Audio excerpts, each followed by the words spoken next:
Hello, and welcome to Peter Presents Iliad, Episode 2, Electric Boogaloo. Now, why is it Episode 2, Electric Boogaloo? Because it's my show and I can do what I want. But this is also Episode 2, The Art of War, which we'll get into a little later. But before we begin, let me say that once again, this show is not for children, and it's not registered as being for children on YouTube.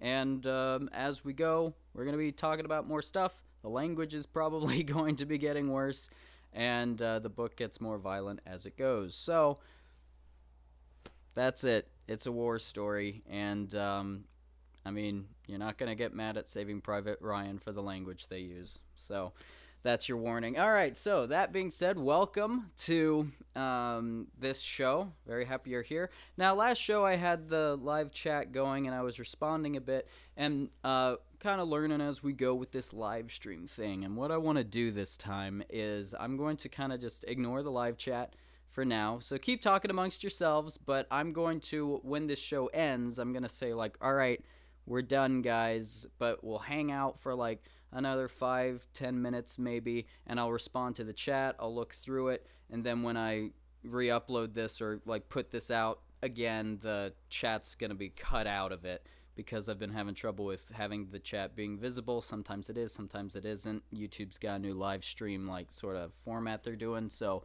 just trying to keep it clean for all y'all. Now, episode 2, we finished all of book 1 last time. Very happy about that. And we're going to be getting through book 2 this evening, and we've only got a short intro. In fact, we're almost done with it, but there's something that some people who are familiar with Iliad know about book 2. And that's that this is the part where they talk about all the ships. And they go through the list of Trojans and all that, the battle order of like everybody who's there. I'm not going to skip it. I'm not skipping it. I got permission to read this entire book, and I'm going to read it, dadgummit. But I'm going to, for reasons I'll explain in a moment, I'm going to do that in a separate episode, like an additional one, so it's not going to be tonight, it's not going to be Thursday, so we're not skipping it, but we are postponing the battle order, and there's actually a lot of reasons for that, and because I'm not taking it out because it's boring, because there's actually a lot that I've found out in the course of just doing research for this show, for what's actually going on there. And so that's going to have its own thing. It'll probably have some thumbnail like, guy reads the entire battle order of Iliad in one sitting or something. And I want to read it a little differently than I have been. I really want to get into, for that one, I want to bring the drum in and do it a little bit more like it's poetry. Because Stanley Lombardo in his translation set it up with the lines a little differently as well. He acknowledged that was a different part of the book, and I want to really show that. But anyway, the long story short on that, I'll let you know when we get to that. I'll even tell you what lines we aren't doing this time and what we'll pick up, and I'm going to do that episode before Thursday. So it's still going to all be in order, so we'll have like an episode 2.5 or something. And, yeah, but we're getting through book 2 tonight, so I'm very excited. And, with that, I think that's about everything I need to go over. So let me put my little frame up here for y'all, which will probably be updated next time, because we're going to have a couple people who aren't in it and people who are added, so just keeping it fresh. I apparently use a pocket knife as a bookmark. And, with that, let's get into it, guys. And gals, everybody. All right. Homer's Iliad, as translated by Stanley Lombardo. Book 2. The gods slept soundly that night, and the men by their war horses. But Zeus lay awake in the dark, thinking of how to honor Achilles and destroy Greeks by the shipload.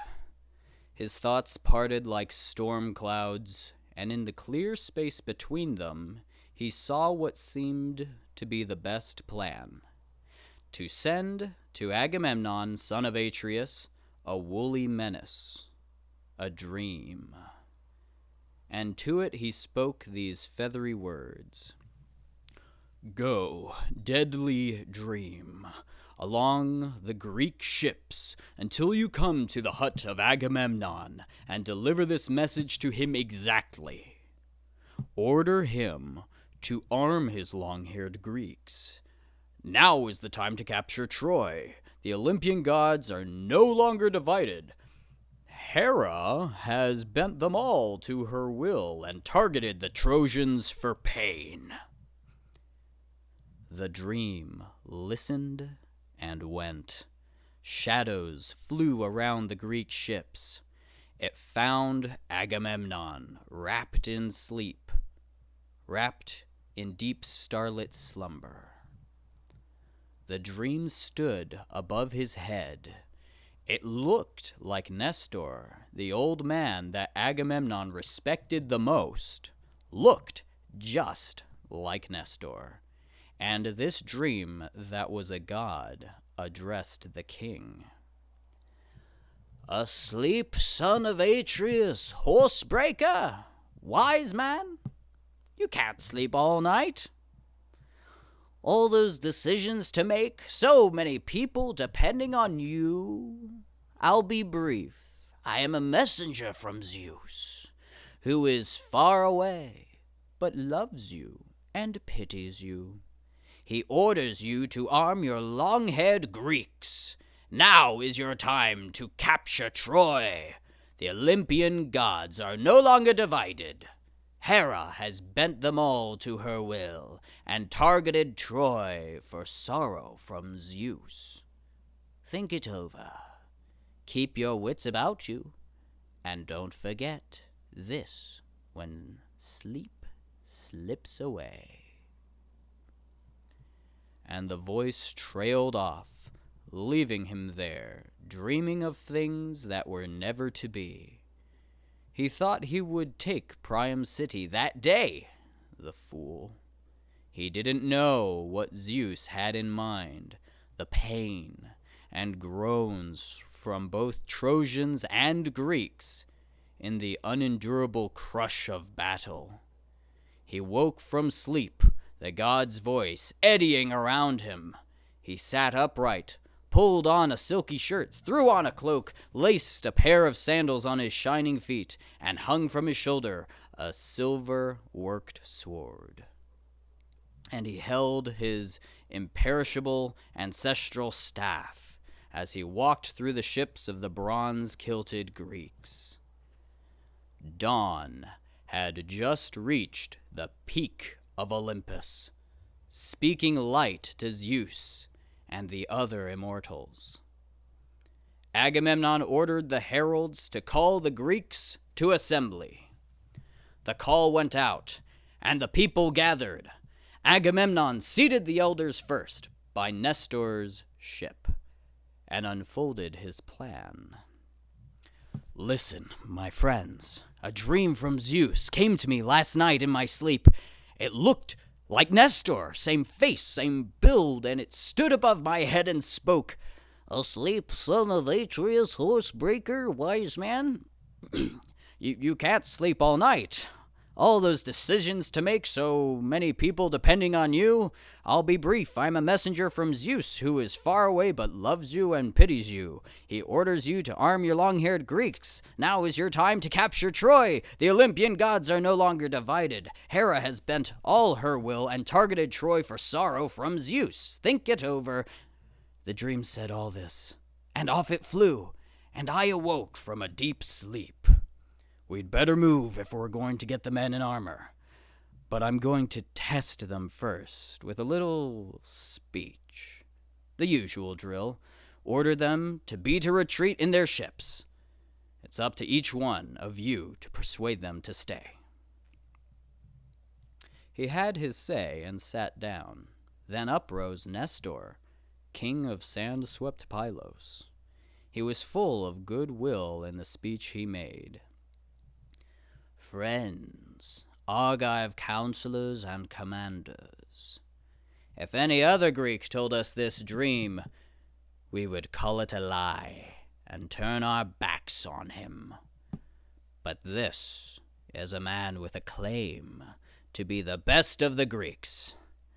We'd better move if we're going to get them in armor." And he headed out. The other commanders stood up, convinced he was right.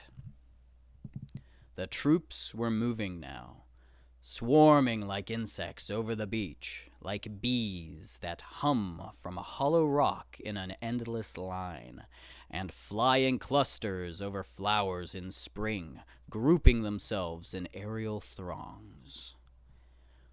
The Greeks made like that as they swarmed out of the ships, and the huts clutched beneath them, filing through the deep sand into assembly, swept along by Zeus's emissary, Wildfire Rumor.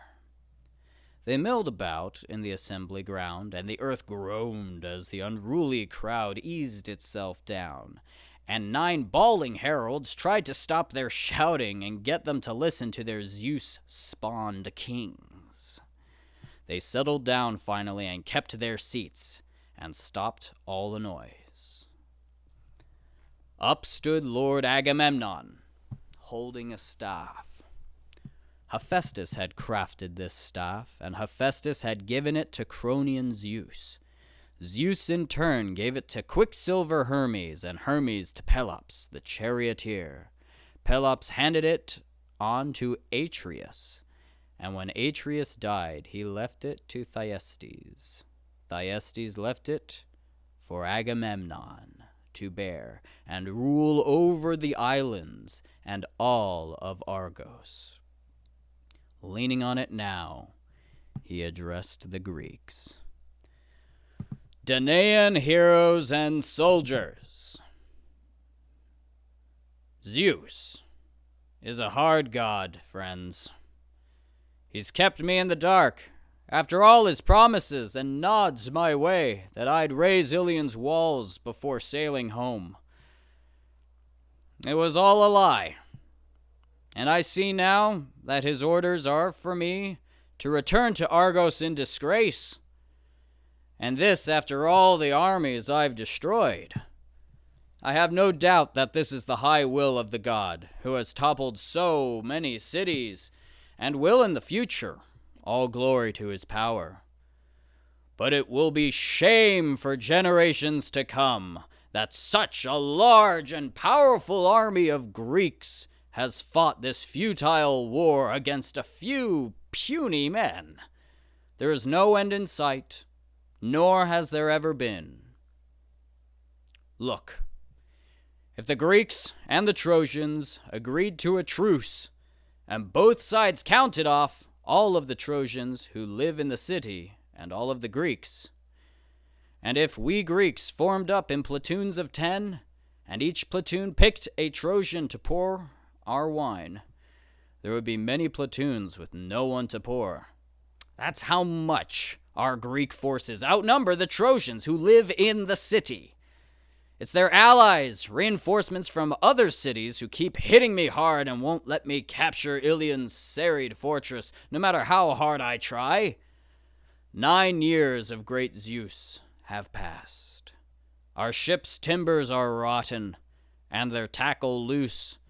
Our wives and little children are no doubt sitting at home waiting for us, and here we are, the job that we came to do, unfinished. Now this is what I say, and I want us all to obey. Let's clear out with our ships and head for home.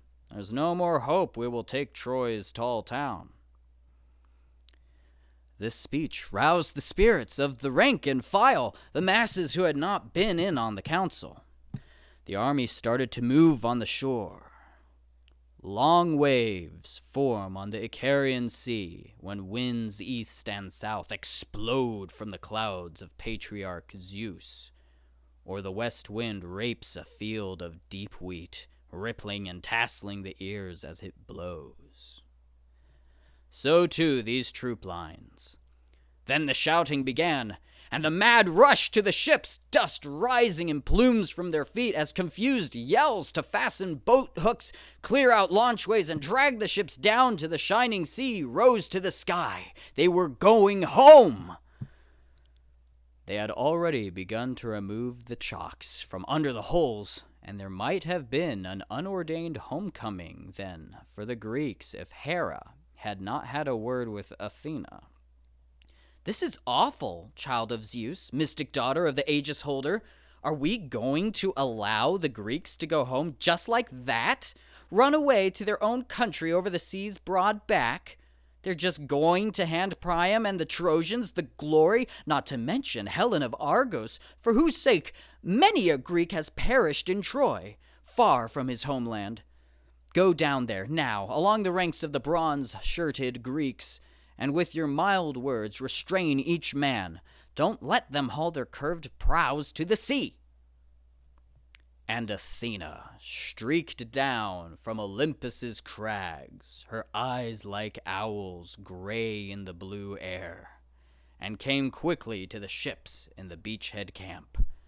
She found Odysseus there, his mind like Zeus's own, standing in thought. He had not laid a hand on his benched black ship, and his heart was heavy. The owl-eyed goddess stood close to him and said, "Son of Laertes, in the line of Zeus, wily Odysseus, are you Greeks going to run away just like that, home to your fatherland over the sea's broad back? Are you just going to hand Priam and the Trojans the glory, not to mention Helen of Argos, for whose sake many a Greek has perished in Troy, far from his homeland? Now, go down along all the ships of the bronze-shirted Greeks, and with your mild words, restrain each man. Don't let them haul their curved prows to the sea." Odysseus knew that voice, and he set off at a run, throwing his cloak behind him. Eurybates, the herald, his man from Ithaca, gathered it up and went up to Agamemnon and got from him his ancestral staff, that splinter of eternity, and with it went along the ships of the Greeks. Whenever he encountered a chieftain or the like, he tried to restrain him with gentle words. "What's gotten into you? I don't mean to frighten you as if you were a coward, but sit down here yourself and make your men sit down. You don't really know Agamemnon's mind. He's just testing us now. But before long, he's going to come down on us hard. Didn't we all hear what he said in council? If he gets angry, the whole army had better watch out. Kings are bred by Zeus and have tempers to match."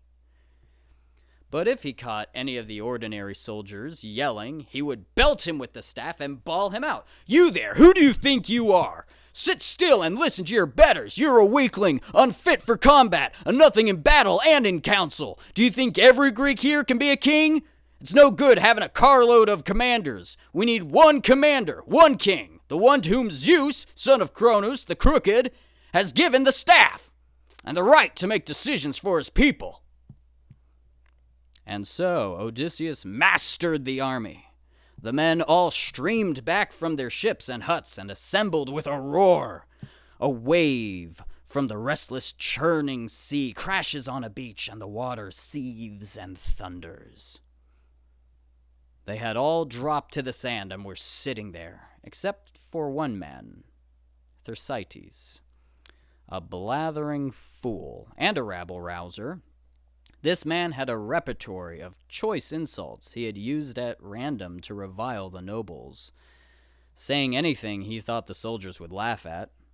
He was also the ugliest soldier at the siege of Troy, bow-legged, walked with a limp, his shoulders slumped over his caved-in chest, and up top scraggly fuzz sprouted on his pointy head. Achilles especially hated him, as did Odysseus, because he was always provoking them.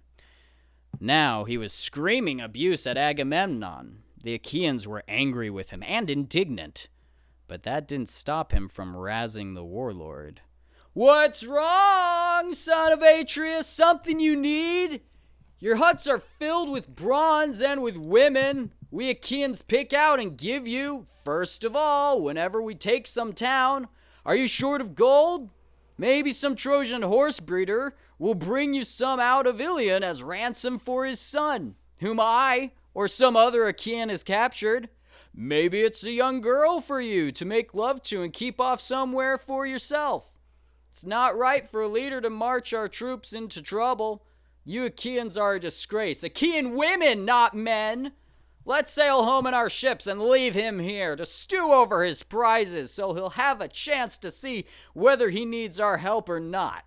Furthermore, he dishonored Achilles, who's a much better man. Achilles doesn't have an angry bone in his body. Or this latest atrocity would be your last, son of Atreus. That was the abuse Agamemnon took from the mouth of Thersites. Odysseus was on him in a flash, staring him down with a scowl, and laid into him. Mind your tongue, Thersites. Better think twice about being the only man here to quarrel with his betters. I don't care how bell-toned an orator you are. You're nothing but trash. There's no one lower in all the army that followed Agamemnon to Troy. You have no right even to mention kings in public, much less badmouth them so you can get to go home. We had no idea how things are going to turn out, what kind of homecoming we Achaeans will have. Yet you have the nerve to revile Agamemnon, son of Atreus, the shepherd of his people, because the Danaan heroes are generous to him? You think you can stand up in public and insult him? Well, let me tell you something.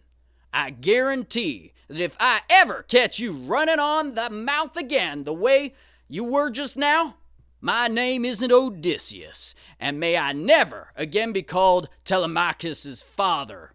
If I don't lay hold of you, strip your ass naked, and run you out of the assembly and through the ships, crying out all the ugly licks I land on you. And with that, he wailed the staff down on Thersites' back. The man crumpled in pain, and tears flooded his eyes. A huge bloody welt rose on his back under the gold stave's force, and he sat there, astounded, drooling with pain and wiping away his tears. The troops, forgetting their disappointment, had a good laugh at his expense, looking at each other and saying, "Oh, man, you can't count how many good things Odysseus has done for the Greeks. A real leader in council and in battle. But this tops them all. The way he took that loudmouth out of commission, I don't think he'll ever be man enough again to rile the commanders with all his insults." That's what they were saying in the ranks. Then Odysseus, destroyer of cities, stood up, holding the staff. Allied Athena transformed herself into a herald and silenced the troops, so that every last man in the Greek army would listen closely to what he had to say. "Son of Atreus, the Greeks are out to make you, my lord, the most despised man on earth, and they have no intention of keeping the promise they made to you when they set out from Argos, not to return until you pull down Iliad's walls. They are like little children or widow women, the way they whine to each other about going home. God knows it's hard enough to make a man give up and go back. A man gets discouraged when he spends even 1 month away from his wife on his ship, battling the winter winds and the surging sea. For us, it's 9 years we've been here now. I can't blame our men for getting discouraged as they wait beside their beaked ships. But still, it would be a disgrace to go home empty-handed after all this time. So bear up, friends, and let's stay long enough to find out whether Calchas has prophesied truly or not. Everyone here, and I'm talking about all of us, not carried off by the wings of death, remembers it.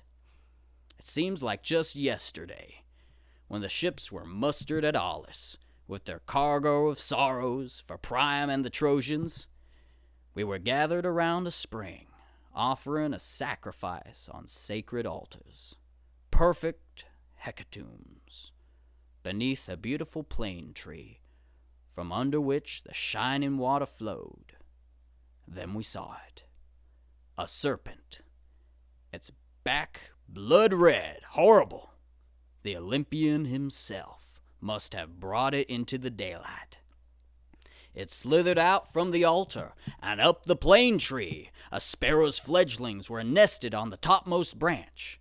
8 little birds trembling under the leaves, or 9, counting the mother who hatched them. And the serpent devoured them all as they cheeped pitifully. The mother fluttered around, mourning her nestlings. But he coiled and got her by the wing as she shrieked.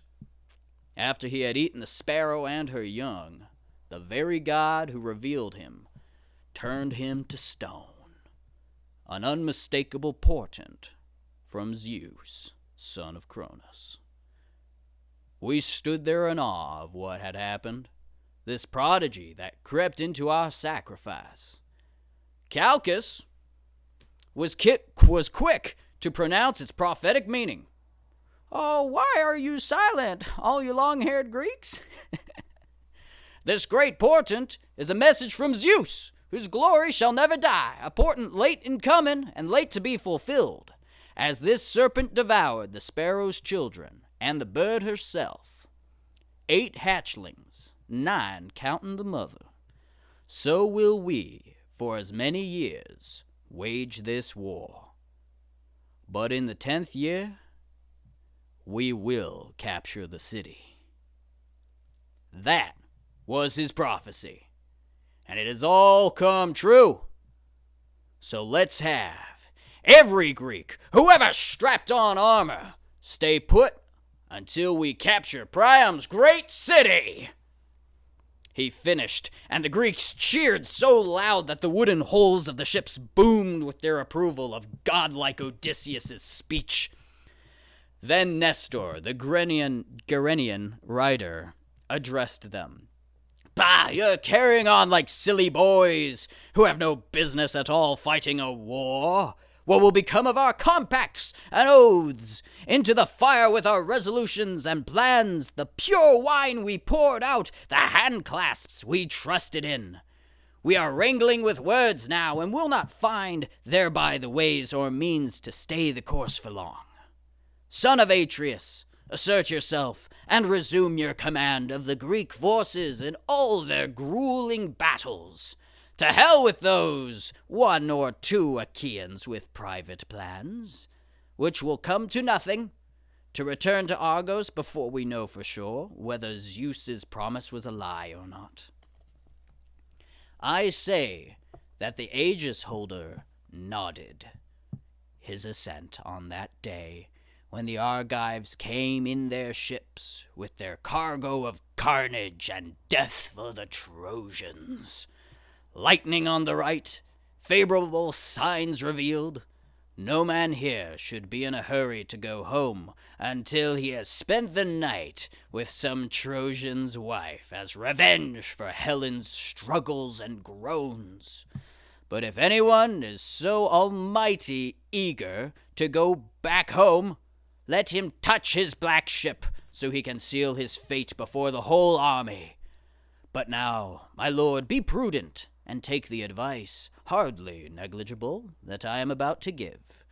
Divide the men by tribes and clans, Agamemnon, so that clans and tribes can support each other.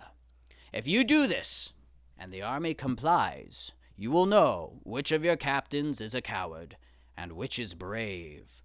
And so, too, with the soldiers, for they will fight as units.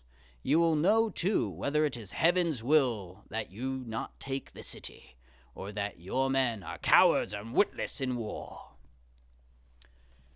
He spoke, and Lord Agamemnon answered.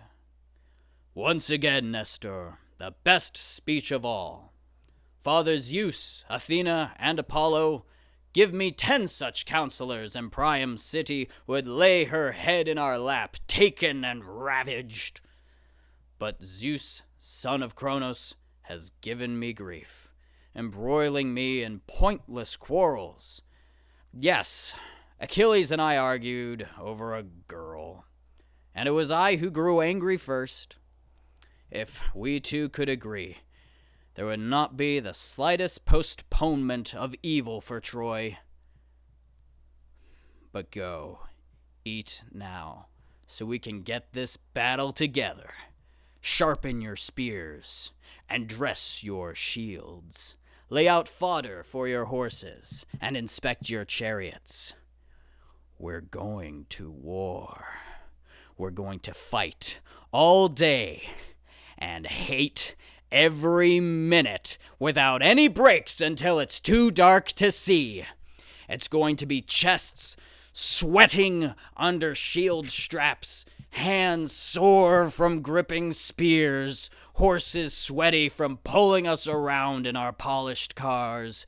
And if I catch anyone even thinking about staying out of the fight back here with the ships, the dogs and birds will have him by nightfall. The cheer that followed this speech came on like a wave that pounds a high cliff, a wave swollen by wind against a jutting crag that is constantly worried by wind-driven waves from every direction.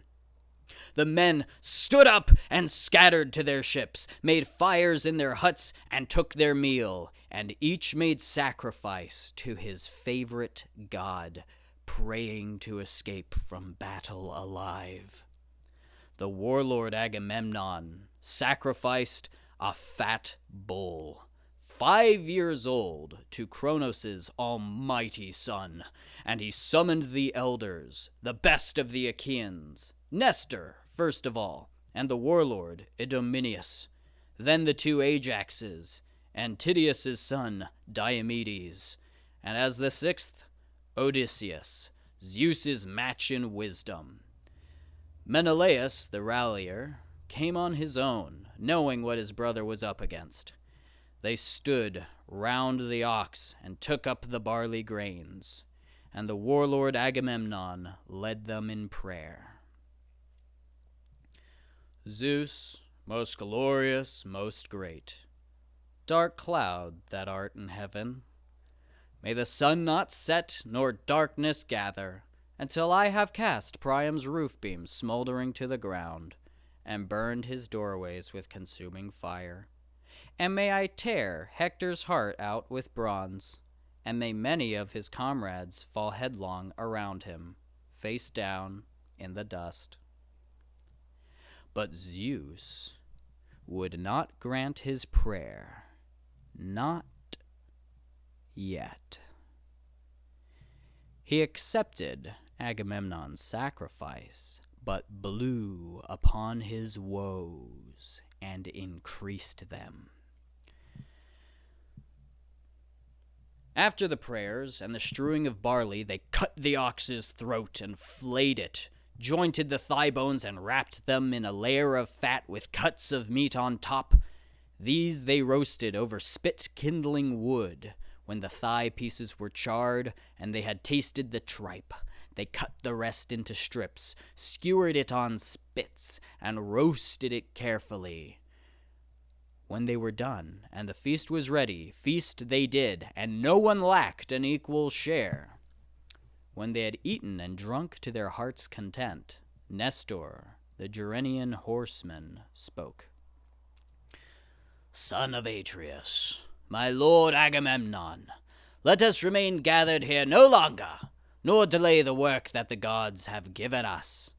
Have the heralds of the bronze-armored Greeks make proclamation all through the ships, and muster the army. We will patrol camp in a group to waken Ares more quickly. He spoke, and the warlord Agamemnon ordered the heralds to muster the troops in battle formation. They gave their skirling cry, and all the commanders around Atreus' son hurried to have their men fall in. And in their midst, Athena, eyes like slate, carried the aegis, priceless and out of all time. Pure gold tassels flying in the wind, each woven strand worth 100 oxen, and the goddess herself, glowing like moonlight, rushed over the land, sweeping them on and stiffening their hearts, so that for each of them to die in battle was sweeter than going home. A fire raging through endless forests in a mountain range can be seen far away as a distant glow. Likewise, the glare from the advancing army's unimaginable bronze, an eerie light that reached the stratosphere. Migratory birds, cranes, geese, or long-necked swans are gathering in a meadow in Asia, where the river Castrius branches out in streams. For a while they fly in random patterns for the pure joy of using their wings. But then, with a single cry, they start to land, one line of birds settling in front of another, until the whole meadow is a carpet of sound. Likewise, from the ships and huts, tribe after tribe poured out onto the Scamander's floodplain, and the ground groaned and reverberated under their feet and the hooves of their horses, and they stood in the flowering meadow there, countless as leaves or as flowers in their season. Innumerable throngs of buzzing flies will swarm all over a herdsman's yard in springtime when milk wets the pails. Likewise, the throngs of long-haired Greeks who stood on the plain facing the Trojans, intent on hammering them to pieces. And as goat herds easily separate out wide flocks of goats mingled in pasture, so the commanders drew up their troops to enter battle, and Lord Agamemnon moved among them like Zeus himself, the look in his eyes, the carriage of his head, with a torso like Ares or like Poseidon's. Picture a bull that stands out from the herd, head and horns above the milling cattle. Zeus on that day made the son of Atreus a man who stood out from the crowd of heroes. Now, we're going to keep reading, but we've come to that part in the reading which begins the role of the ships, which we are not skipping, we are postponing until later in its own special episode, because the Trojans also have a similar thing, and I'll just watch that episode when it comes out. I'll make sure it's interesting for you. But anyway, it's going to be its own thing for now. But we are in Stanley Lombardo's translation. We are in Book 2, and we've just read line 521 on page 35. And we're going to skip ahead, not skip, postpone, but we're going to jump ahead, that's right, a few pages here, to page 45, line 873 of Stanley Lombardo's translation of Homer's Iliad. And we shall continue now. But tell me now, Muse, who were the best of men and of horses in Atreides' army? The best horses were the mares of Eumelus, swift as birds of the same age, with matching coats, and their backs were as even as a leveling line. Apollo's silver bow had bred them in Pereria, a team of mares who bore panic in battle. The best warrior was Telamonian Ajax, while Achilles was in his rage. For Achilles was second to no one, as were the horses that bore Peleus' flawless son. But now he lay idle among his beaked sea-going holes, furious with Agamemnon, the shepherd of the people, the son of Atreus. Achilles' men amused themselves on the shore, throwing the discus and javelin and shooting their bows. The horses stood beside their chariots, chomping lotus and mashed parsley. The chariots lay covered in their owners' huts. The men missed their leader. They tramped through the camp and had no part in fighting. The army marched, and it was as though the land was swept with fire. Earth groaned beneath them, as beneath Zeus, when in his wrath he thunders and lashes the country of the Arame with lightning, where men say Typhoeus lies in the ground. So the earth groaned under their feet as they pressed on quickly over the plain. Zeus notified the Trojans of all this by sending Iris streaking down on Iliad. She found the citizens assembled in one body, young and old alike, near Priam's gate, talking. Iris positioned herself nearby and made her voice sound like Politus's, a son of Priam who, trusting his speed, often sat as lookout on top of the barrow of old Odysseus, watching for any movement of Greek troops from their ships. Using his voice, the goddess said to Priam, "Sir, you are as fond of endless speeches now as you were in peacetime, but this is war. I have been in a battle or two, but never have I seen an army like this, covering the plain like leaves or like sand, as it advances to attack the city. Hector, you're in charge of this operation, but because there are so many allies here with different languages from points abroad, each captain should give the word to his own men and lead them out marshaled by cities." Hector knew this was a goddess's speech and dismissed the assembly. They rushed to arms. All the gates were opened, and the troops poured through them on foot and in war cars. In front of the city, there is a steep hill out in the plain, level terrain all around it. Men call this hill Bachaea. Immortals call it the Barrow of Myrene the Dancer. It was here that the Trojans and their allies drew up their troops in companies. The Trojans were led by great Hector, son of Priam, in his shining helmet. His contingent was far the largest and the best, arrayed for battle, resolute with their spears. And with that, we shall end our reading for this evening. Yes, we have finally met, as Homer says, great Hector.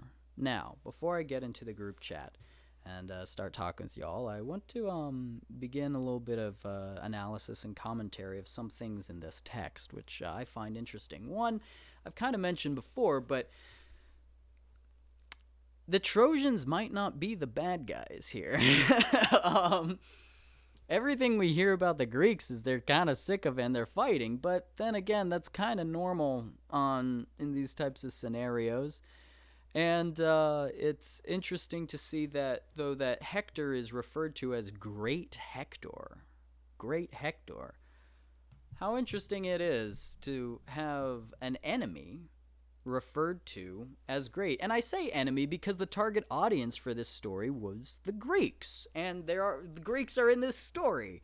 And they were called Achaeans at the time, and we say Greeks in the translation occasionally. You see up there, we have Greeks and Achaeans. But it's like it's interesting to see something that isn't entirely flattering. And in fact, Achilles is trying to get the Greeks to lose.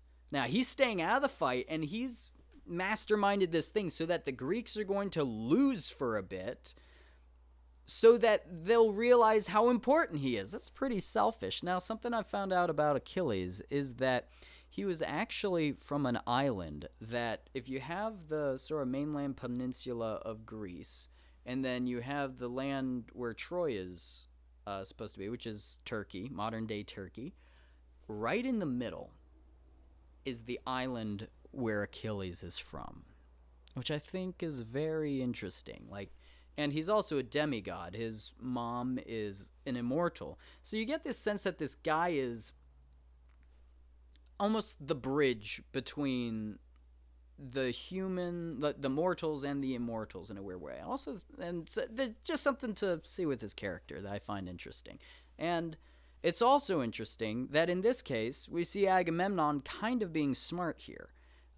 He does some probably dumb stuff in book 1, but it's pretty cool to see how he, works with his commanders to play the crowd. Because let's be honest, they've been fighting for 9 years. So you can't just ride out there and just say freedom and they'll be like, yeah, let's go fight. You have to get them into the mood. You have to, and he doesn't do it alone. But he does what I realized almost every inspirational speech does at some point, which is kind of gives you the option to leave. All right, whether it's Henry V or even Braveheart with like, will you fight? And they're like, no, we will run and we will live. And he's like, you'll live, at least for a while. It's all these speeches have this interesting, like Henry V, and says like, he which hath no stomach for this fight, let him depart. His passport shall be made, and crowns for convoy put into his purse. We would not die in that man's company who fears his fellowship to die with us. Might not be exact, but Shakespeare was very familiar with Iliad, and that's very, very obvious. He directly refers to it in Richard III.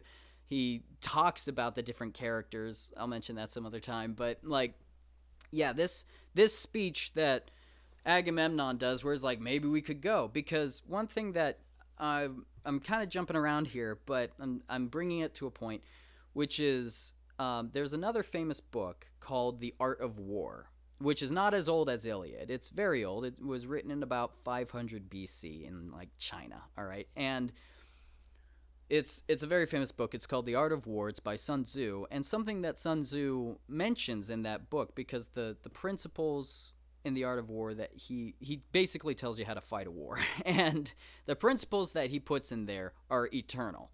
And if someone loses a war, you can always point to one of the things that he says don't do, or they're not doing something he says to do.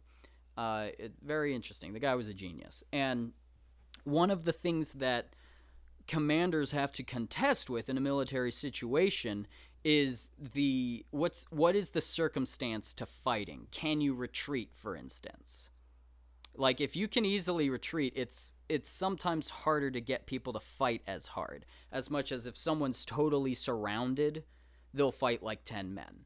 So the ships are always there, and they're mentioned a lot in a way that, in a very symbolic way of that's home. If you can't, we could just take our ships, they're right there, and we could just go across the sea back to Greece. We always have a way out. And so that's something that Agamemnon has to contend with as a commander, is making people not think of those ships as home, as a way out. So they turn them into a symbol of shame, almost. He says the ships are rotten, and he also, Nestor talks about, if you want to leave, put your hand on the ship and tell everybody, so everyone's like, don't even think of the ships. And so he's trying to keep them from thinking about retreating. So he has to give them the option and then shame them out of that, and then they get inspired to fight again. All right, it's actually pretty clever, and it's something that actually kind of works sometimes. And like I said, there's a lot of inspirational speeches use this formula with I guarantee a week won't go by in your life you won't regret walking out letting them get the best of you.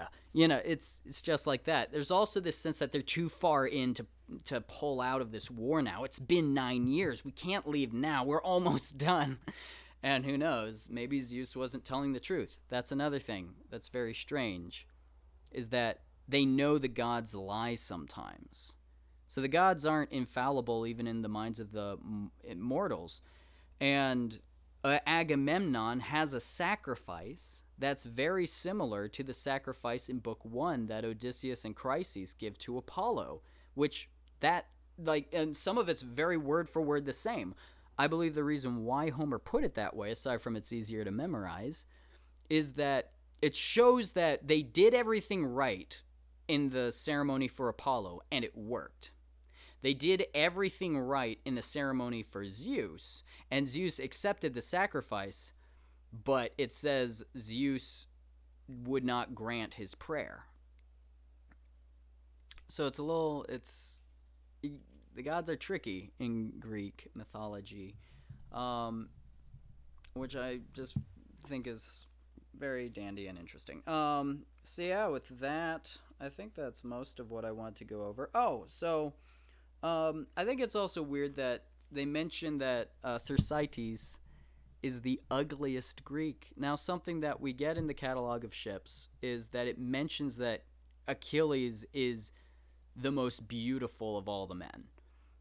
And so we've got like a spectrum. It's like there's Achilles on this end, we got Thersites at the other end, and everybody else falls somewhere in that spectrum as far as looks go. It's interesting that we have a spectrum for how good guys look in this. Like, people mention it a lot, like, oh, godlike Achilles, or the heralds look at Achilles and they're like, wow, this guy's hot. And because in a movie today, it's pretty much like, the main character might be good looking, might be the best looking guy in the show, but aside from that, it kind of doesn't matter. But culturally, I believe that mattered more to the Greeks, like what the guys looked like. There's a bigger emphasis on that in the culture, I think. And if I'm wrong about that, please let me know in the comments. I'm certainly going to do more research on it. But yeah, there's some really brutal moments in this that I don't want to have lost on people. Like when Agamemnon is giving his last part of the speech where he's like, all right, guys, let's get together. Let's go kick their ass. He talks about, if I had 10 men like Nestor, then and I could agree with Achilles on something, then no one would be able to stop us. And the phrase he uses is, Priam's city would lay her head in our lap, taken and ravaged. Now, I don't want you to... This isn't for kids, again, and if you made it this far, shame on you. But, yeah, what does that mean? So... a term that would be used today is, he basically says, man, if I had more guys like Nestor and Achilles, we would skull fuck Priam's city. That's what that means. So it's like, that's what he's talking about. This is war. This is a gritty war story, and that's the way these guys talk, So, there you go. It's, now with that, I think now I've gone through the commentary that I have for this. So at this point, yeah, thank you. I'm gonna go into the chat now. I'm probably going to clip this off later. So thank you for joining me. I hope you're here Thursday. I hope you're enjoying it as much as I am. I'm having a blast. I hope that's clear. Oh, and I hope you liked my voice for Odysseus. If you guys have questions about why I did that, or why I think that is any way okay or appropriate, let me know in the comments, and I'll bring it up in another video. But I have my reasons, and I'm just having a blast with all this. So, I mean, I'm not speaking Greek to begin with, and it might be alright to, they had different accents. They were from different, whatever. Anyway, so thanks again.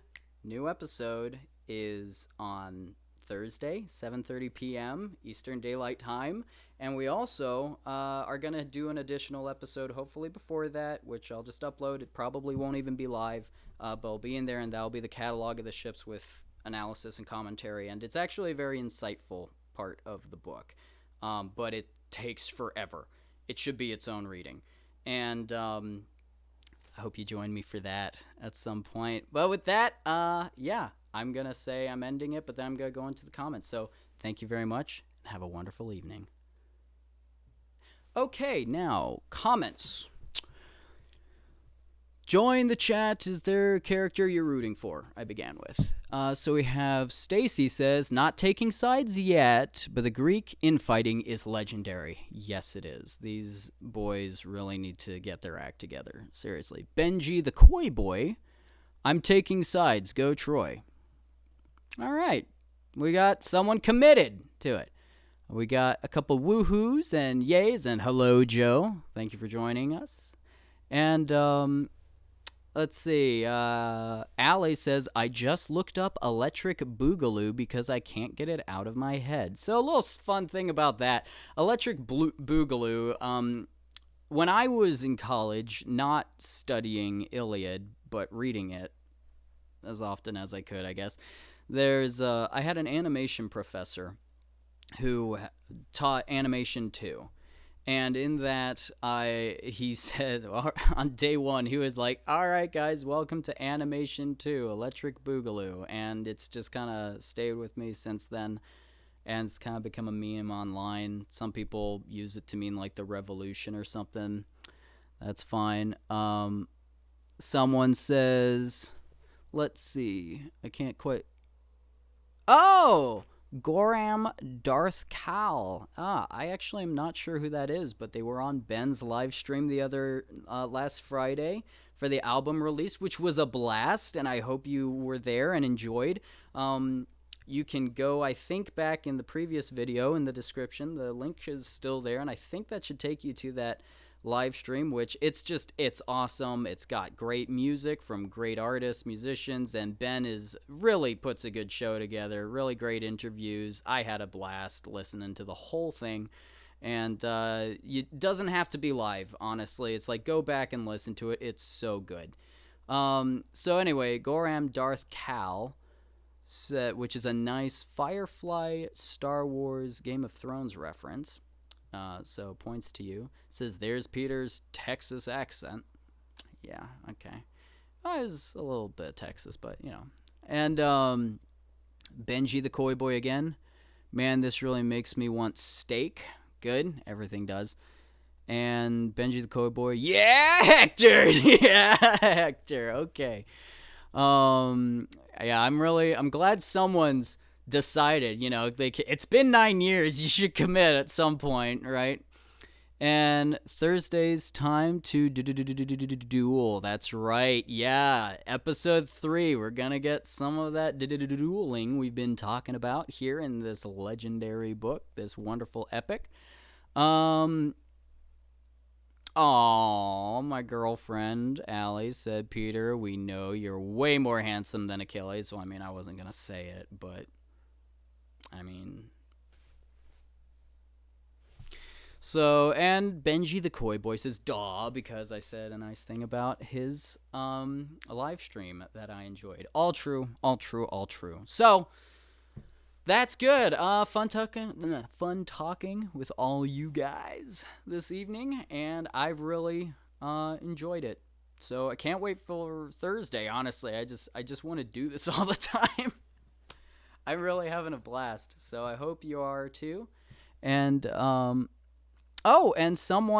got a last-minute comment here. Yeah, particularly enjoyed the various voices.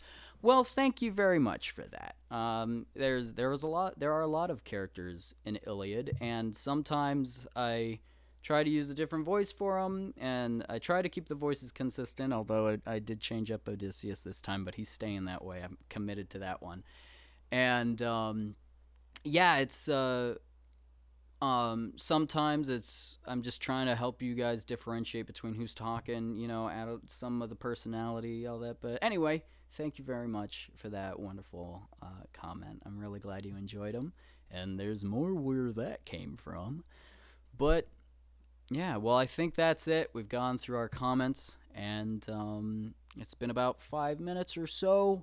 So I'm gonna say goodnight, And until next time, until the catalog of ships, which I'll be uploading. Oh, and if you want, you could probably subscribe to this channel, ring the bell, just so you get notifications. At least at this point, the channel's not monetized, so it's just, if you like the series. And, oh, and we're also on Facebook and Instagram now, just at Peter Presents Iliad. And I should probably come up with a graphic for that next time, heroes. Anyway, with that, I leave you. Bye-bye!